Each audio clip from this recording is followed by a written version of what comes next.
Ajettiin myös kansaa kauas susirajan taa. Vahingossa luoja oudon prototyypin loi. Ja tuumi, että pakkasissa tuokin enää voi. Niin syntyi kaurahattu, rehupuntti, punaniska perusjuntti, oikea härmäläinen.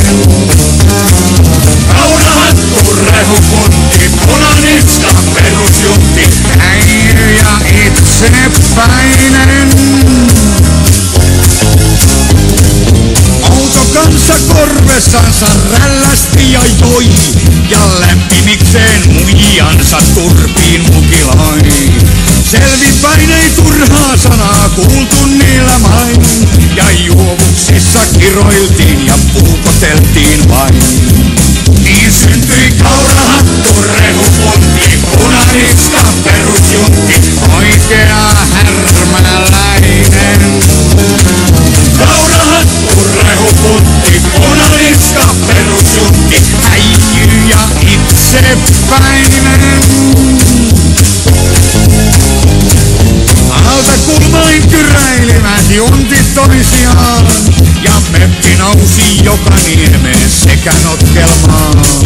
Korpimaata riitti, mutta silti riideltiin, ja turvauduttiin kirveeseen tai vaikka pesuriin.